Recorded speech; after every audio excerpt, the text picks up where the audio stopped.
Potentiometer,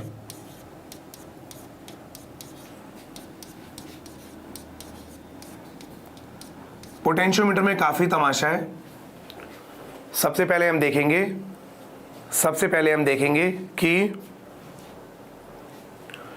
potentiometer क्या काम करता है, कैसे काम करता है, बिना कुछ ज़्यादा चीज़ें सीखे, सिंपल लॉजिक की मदद से। 5 मिनट 10 मिनट के लिए हम बेसिक कॉन्सेप्ट ऑफ पोटेंशियोमीटर सीखेंगे, फिर उसका प्रिंसिपल देखेंगे, फिर उसकी तीनों एप्लीकेशंस। ठीक है, चलिए। तो सबसे पहले देखिए बेसिक कॉन्सेप्ट क्या है। बेसिक कॉन्सेप्ट है ना, पोटेंशियोमीटर का बेसिक कॉन्सेप्ट क्या है ना। अब बच्चों जरा चैट बॉक्स में कुछ मत लिखिए, ध्यान दीजिए यहां पर। मैं आपको ये बताने जा रहा हूं पोटेंशियोमीटर काम कैसे करेगा या कैसे करता है।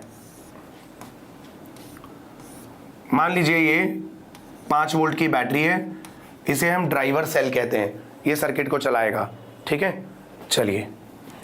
आइडियल एमीटर है, आइडियल एमीटर का 0 रेजिस्टेंस होता है और आइडियल वोल्टमीटर का इनफाइनाइट होता है resistance. Ideal ammeter has 0 resistance, ideal voltmeter has infinite resistance. वैसे तो ये रियोस्टैट होता है, लेकिन चलिए हमने एक फिक्स वैल्यू का रेजिस्टेंस ले लिया है इसे। फिलहाल के लिए इसे 10 ओम मान लिया है, फिलहाल के लिए इसे 10 ओम मान लिया है। चेंज हो सकता है, बट अभी मैं एक्सप्लेन करने के लिए इसे 10 ओम लेके चल रहा हूं। अब एक पोटेंशियोमीटर वायर होता है, पोटेंशियोमीटर का वायर ऐसे फोल्डेड होता है, 1 मीटर 2 मीटर 3 मीटर 4 मीटर, लेकिन मैंने स्ट्रेट बना दिया है। एक्चुअली में स्ट्रेट नहीं होता। 10 मीटर का वायर ऐसे स्ट्रेट लेंगे, रूम में हैंडलिंग प्रॉब्लम आएगी, रखेंगे कैसे रूम के अंदर। ठीक है, बट मैं स्ट्रेट बना दे रहा हूँ जिससे कि थोड़ा एक्सप्लेनेशंस मेरे लिए ईजी हो जाएंगे। ये पोटेंशियोमीटर वायर है। अब यार ये क्या मतलब है, पोटेंशियोमीटर वायर और ये हरे वाले जो वायर बना है, ग्रीन वायर, कनेक्टिंग वायर, उसमें कोई अंतर है क्या? हाँ है। पोटेंशियोमीटर वायर जो है इसका रेजिस्टेंस ज़्यादा होगा, ग्रीन वाले वायर्स का रेजिस्टेंस तो नेग्लिजिबल होगा, है ना। ग्रीन वाले वायर सिर्फ कनेक्टिंग वायर्स हैं। अच्छा, वायर की लेंथ हम कितनी लेके चलें? सपोजिटली पोटेंशियोमीटर वायर की लेंथ हम 10 मीटर ले लेते हैं। ये 10 मीटर का वायर ऐसे होता है, ऐसे फोल्डेड होता है ना। यहीं पर ही इसके टर्न्स होते हैं ऐसे, बट मैंने सिंपल बना दिया और सिंगल बना दिया। इट डजंट मैटर, कॉन्सेप्चुअली फर्क नहीं पड़ता, बट हाँ प्रैक्टिकली ऐसे वायर को रखना बड़ा मुश्किल हो जाएगा ना। इतने बड़े इंस्ट्रूमेंट को दौड़ते दौड़ते नल पॉइंट ढूंढना पड़ेगा। आपने बैटरी कनेक्ट करी, अब दौड़ना शुरू कर दिया। ठीक है, चलिए। तो अब क्या होता है और समझिए। अभी इसके नीचे भी बैटरी बनाऊंगा, तो सर्किट बनाने के बाद जस्ट नीचे से मत लिखना शुरू करिएगा, 4-5 लाइनें छोड़ के लिखिएगा, बिकॉज यहां पर अभी कुछ और बनेगा नीचे का सर्किट, है ना। पूरे वायर का नाम है AB वायर। AB वायर की लेंथ है 10 मीटर। पूरे वायर AB के रेजिस्टेंस को स्मॉल r बोल दिया, और ये है 40 ओम, है ना। इसको 40 ओम ले लिया है। सुनिए, अब मैं आपको ये बताना चाहता हूं, पोटेंशियोमीटर और वोल्ट मीटर में थोड़ा अंतर होता है। अच्छा, वोल्ट मीटर क्या होता है? देखिए, आप कितना ही बढ़िया वोल्ट मीटर बना लीजिए, इनफाइनाइट रेजिस्टेंस का तो नहीं ले पाएंगे। तो volt meter should have a very high resistance. अब वो हाई रेजिस्टेंस हो सकता है 10,000 ओम, 8,000 ओम, 20,000 ओम, 5,000 ओम। हाँ ठीक है, सही है। तो volt meter should have a high resistance. But जब भी आप सर्किट में वोल्ट मीटर को कनेक्ट करते हो तो कुछ करंट वोल्ट मीटर में से भी जाता है। ठीक है, एक। दूसरा, आप जब भी किसी सेल की EMF मेजर करना चाहते हो, इलेक्ट्रोमोटिव फोर्स, तो वो आप वोल्ट मीटर से मेजर नहीं कर सकते, क्योंकि वोल्ट मीटर तो तभी रीडिंग दिखाएगा जब उसमें करंट जाएगा, और जब वोल्ट मीटर में करंट जाएगा तो इसका मतलब आपने सेल से करंट ड्रॉ किया है, आप सेल को इस्तेमाल कर रहे हैं। जब भी आप किसी सेल को इस्तेमाल करते हैं तो वो सेल कुछ वोल्टेज खुद ही कंज्यूम कर लेता है, बची हुई वोल्टेज वो बाहर दे देता है ना। तो इस केस में सेल की EMF तो मेजर हो ही नहीं सकती, बिकॉज EMF का कुछ पार्ट वो internal resistance of the electrolytes की वजह से कंज्यूम खुद ही कर लेता है ना। ठीक है, potentiometer is a device which can measure electromotive force of a cell. Cell का ईएमएफ भी मेजर कर सकता है पोटेंशियोमीटर। वोल्टमीटर ईएमएफ मेजर नहीं कर सकता, ये फर्क है। अब करता कैसे है वो देखते हैं, ठीक है। बच्चों अभी एक बच्चा पूछ रहा है कि वोल्टमीटर का फायदा क्या है। बेटा पोटेंशियोमीटर एक एक्सपेरिमेंटल सर्किट है, बड़ा सा लकड़ी का बॉक्स, इतना सारा सर्किट है ना। तो पोटेंशियोमीटर प्रैक्टिकली एप्लीकेबल चीज़ नहीं है। वोल्टमीटर इतना सा होता है, छुटकू सा, स्टेबलाइजर में लगा है, सब जगह लगा है, तो हमें ज़्यादातर टर्मिनल पोटेंशियल डिफरेंस ही नापना होता है, ईएमएफ मेजर करना ही नहीं होता है ना। वो तो बताया मैंने कि पोटेंशियोमीटर की एडवांटेज है कि वो ईएमएफ मेजर कर सकता है और वोल्टमीटर नहीं कर सकता ईएमएफ। पोटेंशियोमीटर वोल्टमीटर से बेटर है, बट प्रैक्टिकल एप्लीकेबिलिटी तो वोल्टमीटर की है, ठीक है। चलिए अब यहां पर मार्किंग कर रहा हूं लेंथ की। वायर ऐसे फोल्डेड होगा, मैंने सिंगल बनाया, डायग्राम मासूम लगता है ना।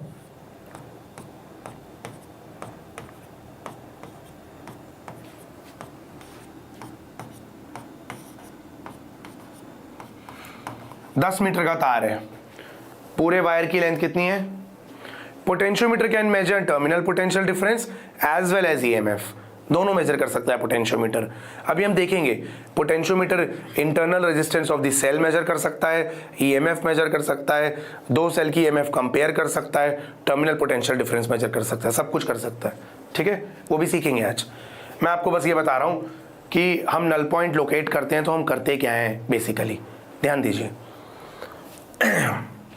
सपोज करिए अब यहां पर एक सेल है, उसकी ईएमएफ आपको पता है, मुझे नहीं पता, I don't know the EMF. आपको पता है कि आपने मेरे को ये सेल दिया 2 वोल्ट का, आपने बोला सर इसकी ईएमएफ मेजर करके बताओ। इसकी ईएमएफ वैसे 2 वोल्ट ही है, आपको ये बात पता है, बट मैं एक्सपेरिमेंट परफॉर्म कर रहा हूं और मुझे नहीं पता, हो सकता है, ओके, ठीक है।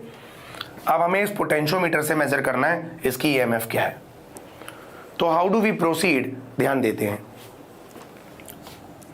हम पहले सर्किट में फ्लो करने वाला करंट निकाल देते हैं, आई। सर्किट में फ्लो करने वाला करंट सब ध्यान दीजिए, है ना। अब सर्किट में फ्लो करने वाला करंट का सीन क्या है। तो स्टेप 1 हमारा क्या है, इसमें ये न्यूमेरिकल्स में भी काम आएगा स्टेप। तो हमने सर्किट में फ्लो करने वाला करंट निकाला। भैया करंट क्या होता है, ईएमएफ, ये थोड़ा है, यहाँ थोड़ा है, ऊपर वाले सेल की ईएमएफ, ड्राइवर सेल की EMF divided by external resistance plus पूरे वायर का रेजिस्टेंस। ड्राइवर सेल की ईएमएफ है 5 वोल्ट, एक्सटर्नल रेजिस्टेंस है 10 ओम, पूरे वायर का रेजिस्टेंस 40, यहाँ से करंट आता है 0.1 एम्पियर। ये पूरे सर्किट में फ्लो करने वाला करंट है, पूरे सर्किट में फ्लो करने वाला करंट है। लाजवाब तरीके से 0.1 एम्पियर फ्लो कर रहा है, सही है बिल्कुल। आगे बढ़ते हैं, अगले स्टेप पे देखते हैं, है ना। स्टेप 2,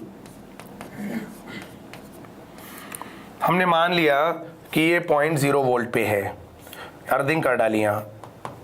नोडल एनालिसिस, उम्मीद है आपको लास्ट क्लास में समझ आया होगा नोडल एनालिसिस, ठीक है। Internal resistance of the driver cell usually देते नहीं है तो यहाँ पर इंटरनल रेजिस्टेंस भी लेना पड़ेगा नीचे। ड्राइवर सेल का इंटरनल रेजिस्टेंस भी कंसिडर करना पड़ेगा, बट ड्राइवर सेल का इंटरनल रेजिस्टेंस मैंने लिया नहीं है, ठीक है। गिवन है तो दैट डजंट मैटर, कोई टेंशन नहीं है, बस यहाँ पर इंटरनल रेजिस्टेंस भी आ जाएगा, ओके। चलिए, अगर ये 0 वोल्ट है, ये भी 0 वोल्ट है ना। अच्छा, ये कितना आ गया, 5 वोल्ट की बैटरी है ये, तो ये 5 वोल्ट का पोटेंशियल डिफरेंस मेंटेन करेगी। नोडल एनालिसिस आपको लास्ट क्लास में सिखाया है थोड़ा मैंने, है ना। 5 वोल्ट में से ये रेजिस्टर कुछ खा जाएगा, कितना खा जाएगा, करंट इनटू रेजिस्टेंस, यानी करंट है 0.1, रेजिस्टेंस 10, कितना खा गया, 1 वोल्ट खा गया। 5 एमीटर ने कुछ नहीं खाया, एमीटर का रेजिस्टेंस नेग्लिजिबल लेके चल रहे हैं, 0 लेके चल रहे हैं, मान रहे हैं कि भैया एमीटर में कोई रेजिस्टेंस नहीं है, ठीक है। चलिए, तो ये 5 वोल्ट में से 1 वोल्ट खा गया। अब बचा कितना, कनेक्टिंग वायर में वोल्टेज ड्रॉप नहीं होता, तो यहाँ बचा 4 वोल्ट, है ना। ठीक है, अब हम कैसे करते हैं देखिए, अब हम बोलते हैं अगले स्टेप में कि करंट तो आ चुका है, पूरे वायर ने कितनी वोल्टेज कंज्यूम करी है, ए बी मतलब पीले वाला वायर, पोटेंशियोमीटर वायर अच्छे रेजिस्टेंस का होता है, ठीक है। देखिए बेटा shunt is a low resistance, external resistance, shunt is not internal resistance. पूरे वायर के क्रॉस वोल्टेज ड्रॉप क्या होगी, ठीक है बच्चों। अभी ना 10 मिनट के लिए कुछ मत लिखिए, कॉन्सेप्ट सीख लीजिए, फिर आप जो बोलेंगे मैं सबका आंसर कर दूंगा, है ना। बिल्कुल घूम जाएंगे इसमें, हम भूल भुलैया हो जाएगा बिल्कुल, आप सोचने लग जाएंगे क्या हुआ क्या नहीं हुआ। मेरे को 5 मिनट के लिए समझा लेने दीजिए, ये 10 मिनट का टॉपिक है, निपट जाएगा। फिर एप्लीकेशन एक एक करके कर लेंगे, इसमें देर लगेगी, दिक्कत होगी। करंट इनटू इंटरनल नहीं, वायर का रेजिस्टेंस, ऐसे स्मॉल आर इंटरनल रेजिस्टेंस नहीं है, वायर का रेजिस्टेंस है। मैंने स्मॉल आर क्यों लिया, कुछ और ले लेता यार, वो किताबों में यही ले रखा है, तो आप कंफ्यूज हो जाएंगे बाद में। नहीं तो 0.1 इंटू वायर का रेजिस्टेंस है 40 ओम, तो ये आ गया बच्चों 4 वोल्ट।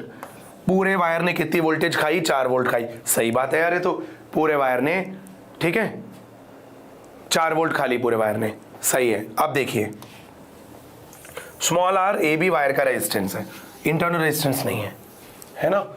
मैंने इसलिए लिखा क्योंकि किताबों में यही यूज करते हैं ज्यादातर, एनसीईआरटी में भी। अब स्टेप 3, 1 मीटर तार कितनी वोल्टेज खा रहा है, पोटेंशियल ग्रेडियंट।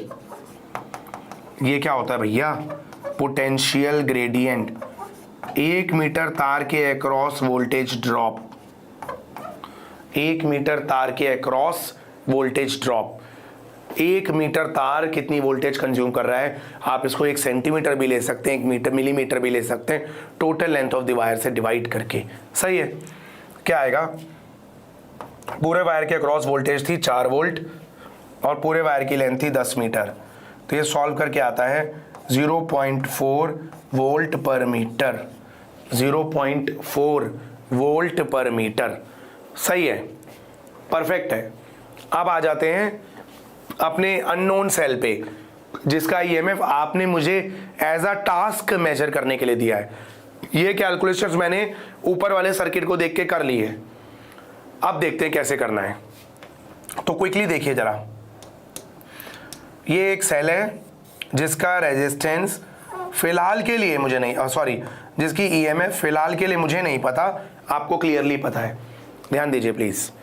मैं क्या करूंगा, अब यहां पर एक गैल्वानोमीटर लगाऊंगा आगे जॉकी और इधर कनेक्ट कर दूंगा। बहुत बढ़िया। अगर ये 0 वोल्ट पे है बच्चों तो मुझे ये साफ पता लग गया है कि ये 0.2 वोल्ट पे है। जाहिर सी बात है ये 0.2 वोल्ट पे है ना। मैंने जब यहां टैप किया, ध्यान दीजिए प्लीज सब, तो यहां पर 0 वोल्ट है, 0 वोल्ट है। कैसे 0 वोल्ट है, अर्थिंग कर रखी है ना। अच्छा देखिए एक और चीज देखिए, 1 मीटर तार जो वोल्टेज कंज्यूम कर रहा है वो है 0.4 वोल्ट पर मीटर। यहां 4 वोल्ट थी, जैसे जैसे करंट आगे जा रहा है वैसे वैसे वोल्टेज 0.4 वोल्ट 1 मीटर पे कंज्यूम होती जा रही है। तो यहां 4 थी, यहाँ 3.6 बची, 1 मीटर के तार ने 0.4 वोल्ट खा गया।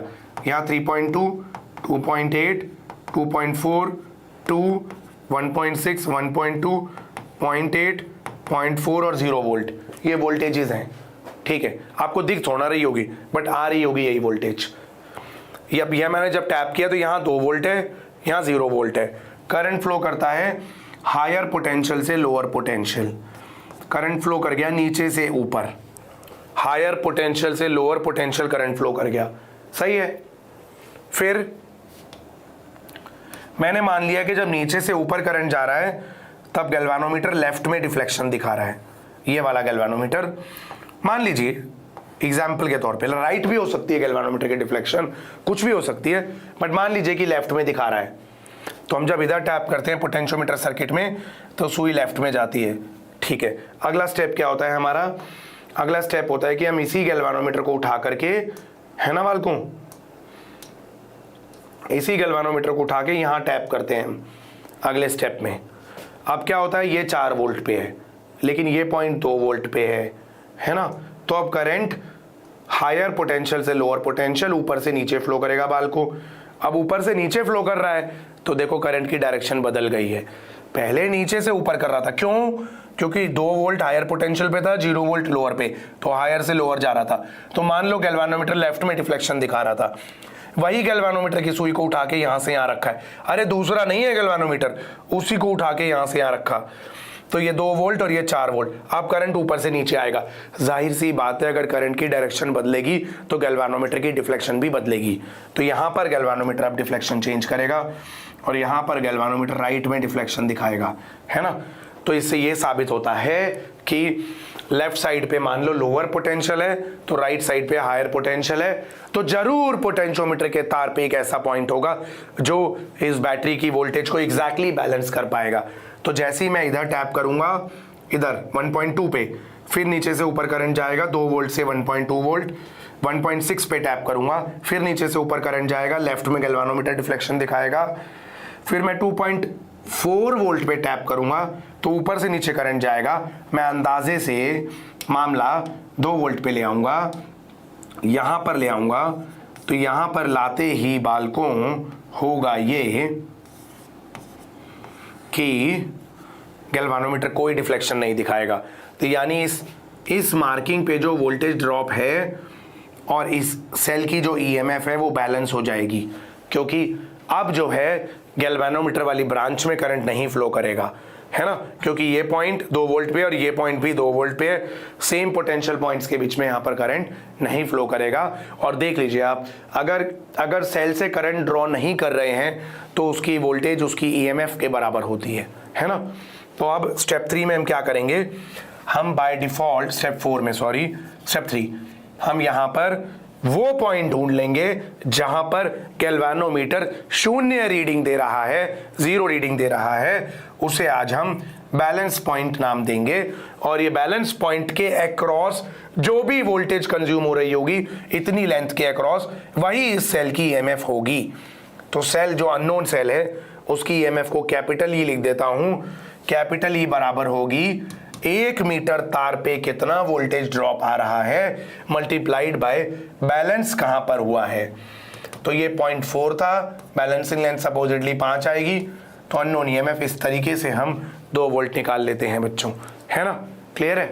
तो ये कहानी है बच्चों, क्लियर है ना बच्चों। तो ये पोटेंशियोमीटर का काम ये है सारा, है ना। हाँ, नेगेटिव पॉजिटिव नहीं, लेफ्ट और राइट करिए, नेगेटिव पॉजिटिव कुछ नहीं होता। गैल्वानोमीटर में ना एक्चुअली दोनों साइड स्केल होता है, 0 बीच में होता है, तो नेगेटिव पॉजिटिव मत बोलिए, लेफ्ट राइट बोलिए। क्लियर है बच्चों, है ना। पोटेंशियोमीटर का वर्किंग प्रिंसिपल देखेंगे, तीनों एप्लीकेशंस देखेंगे क्विकली, फिर एप्लीकेशन। अच्छा, फिर से बताना है जल्दी जल्दी। चलिए देखिए चलिए देखिए क्या था बच्चों, 5 वोल्ट की बैटरी थी, मैं आपको क्विकली समझाता हूं, ठीक है। 5 लेंथ ही है, 5 मीटर पे बैलेंस पॉइंट आएगा, 5 मीटर पे बैलेंस पॉइंट आएगा और 5 मीटर पे गैल्वानोमीटर 0 डिफ्लेक्शन दिखाएगा, तो वो बैलेंसिंग लेंथ है 5 मीटर, ठीक है बेटा। कैपिटल एल बैलेंस, वो टोटल लेंथ है, ये कैपिटल एल है पूरे वायर की लेंथ। कहाँ बैलेंस हो रहा है वो स्मॉल एल है, कहाँ पर 0 रीडिंग आ रही है वो small L. Capital L is total length of the potentiometer wire. चलिए अब देखिए क्या है। सबसे पहले 5 वोल्ट की बैटरी से करंट इन द सर्किट निकाला, करंट आ जाएगा एक्सटर्नल रेजिस्टर प्लस वायर का रेजिस्टेंस 0.1 एम्पियर। इस करंट की वजह से सर ये लैग कर रहे हैं क्या, देखिए ऐप वाले, हुआ है कुछ तो हुआ है, कुछ तो हो गया है